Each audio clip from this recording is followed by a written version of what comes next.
What is going on, guys?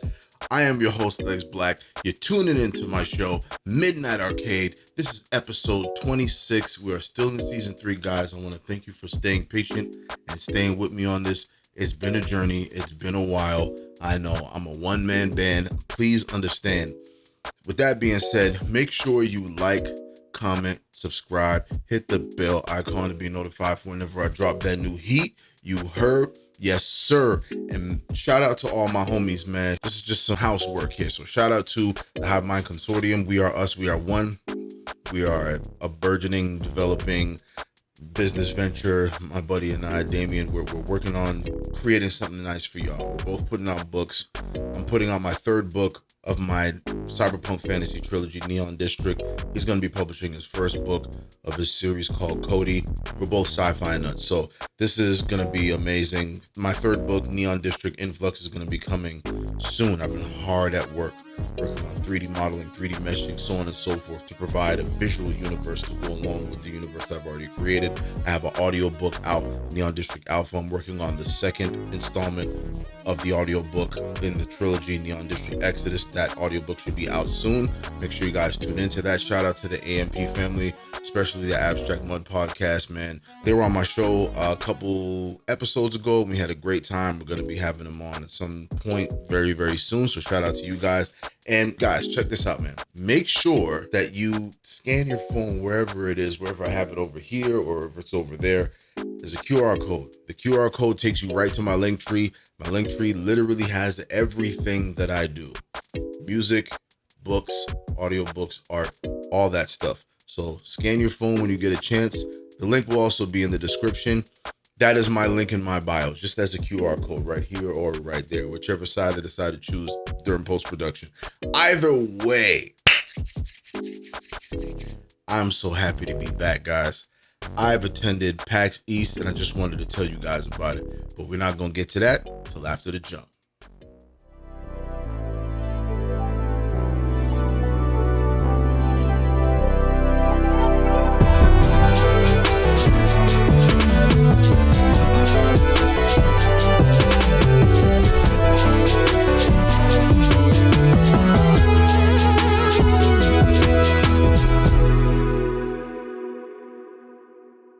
All right, we are back. We are back, man. Check this out. So I finally attended PAX East. The last time I attended PAX East was, I think, 2014 or 2015.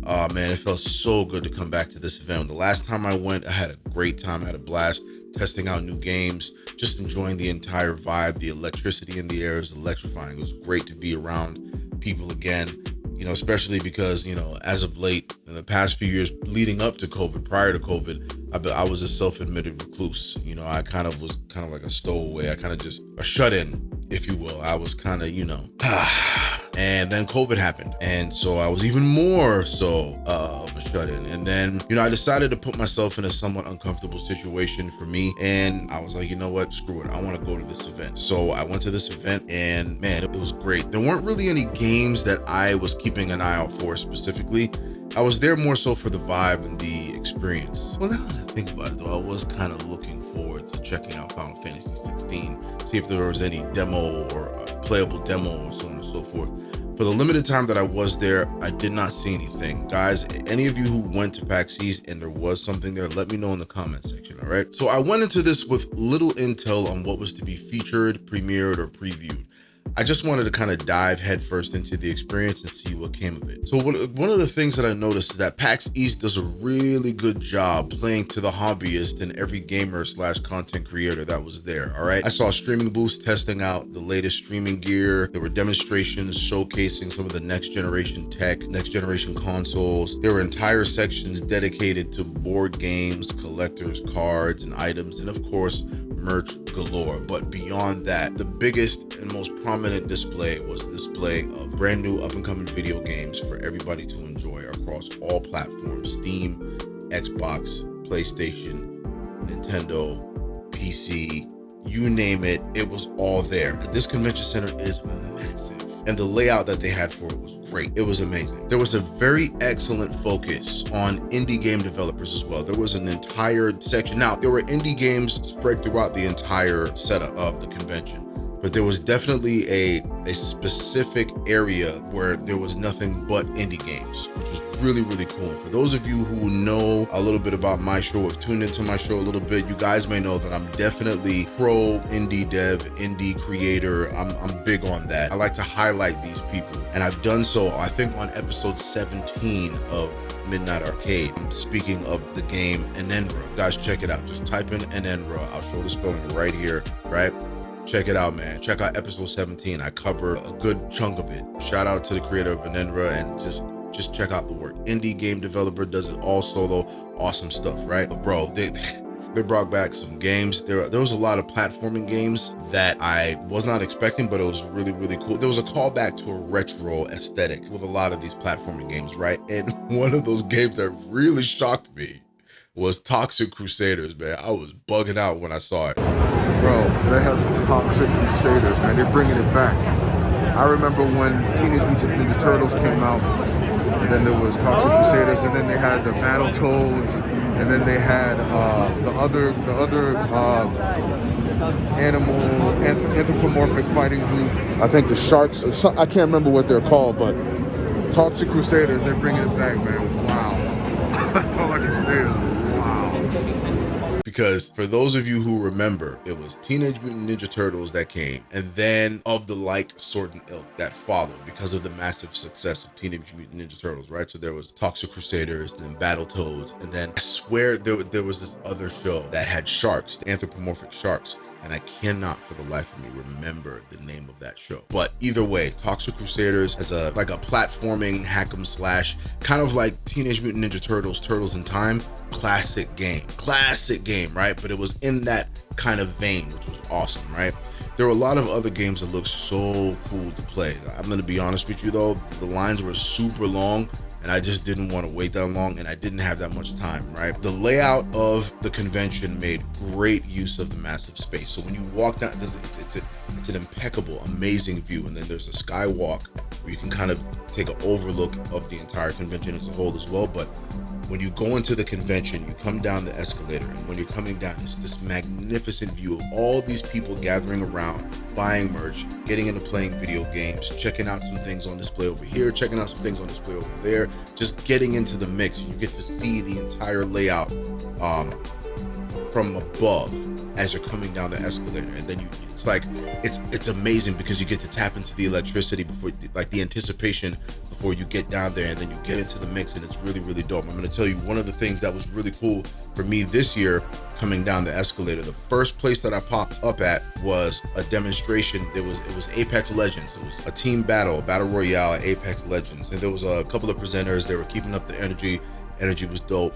And they had people getting on there, and they were playing, and it was just dope. It was a really, really good that was the first experience that I had walking into the actual convention itself of PAX East, like just watching them compete, and it was just amazing. It was really, really dope. Another thing that I really, really enjoyed personally was watching Street Fighter 6. You can't have a gaming convention without Street Fighter. You heard? You see these guys competing over here, and you see it on the screen over here. Go ahead and shut this guy down. You know? One thing I want to talk about real quick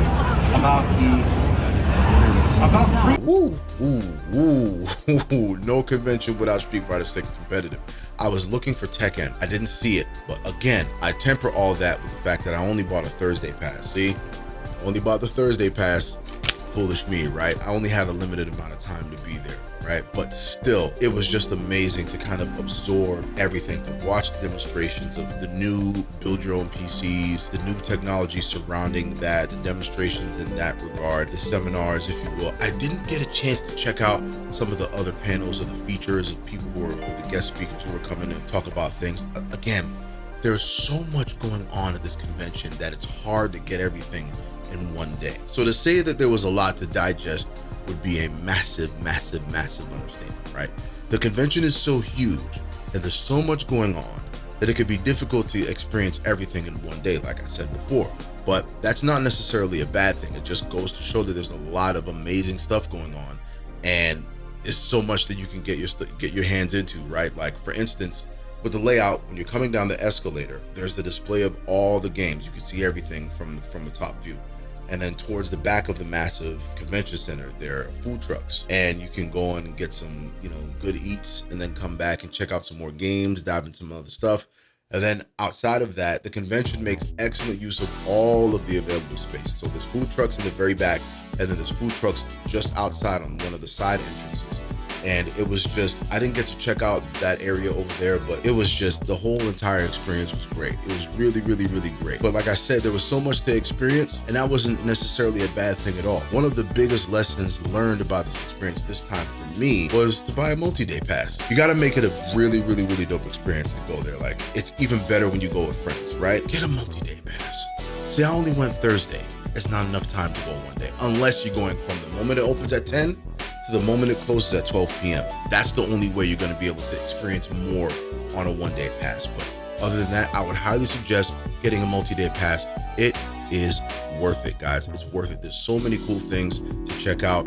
And like I said, I didn't have time to check out everything, but it's just an amazing atmosphere to be a part of. Even though there's a little bit of a tendency to get a little sensory overload if you don't know what you're looking for, if you're just like, damn. You know what I'm saying? I personally wish I had more time to beta test some of the upcoming games and maybe properly network with other people, but overall it was still an incredibly positive and really fun experience that I absolutely plan on making a big event out of when I go next year. So that was really my quick recap. You guys see some clips over here or wherever I decide to put it in post-production. But yeah, it was a fun time, man. A really, really fun time. And that's all I wanted to do is just cover my little experience at PAX East 2023 in Boston, Massachusetts. It was awesome. I highly recommend anybody who games, whether you're a casual gamer or a serious gamer, get your behinds to the PAX convention, man. Make sure you guys check it out. That was my quick episode. This is episode 26 of my show, Midnight Arcade. I am your host, Lexx Black. Make sure you scan my QR code. There you'll find my album, Sound of Shadows, and then all my other creative stuff that I do. Make sure you check out my affiliates. Make sure you check out my homies. Make sure you like, comment, subscribe, hit the bell icon to be notified whenever I drop that new heat. You heard? Yes, sir. And I am out. Oh man, I just got code switched upon, man. I just got code switched on at the food truck here at the back of PAX East, man. It smells good though, man. I got some really amazing smelling empanadas from Muchas. Smells good, looks good, but the man, he code switched on me, bro. As soon as he saw me, he was like, yeah, you know what I mean? I'm like, oh man, come on. I had it recorded for the show though. Yes, sir.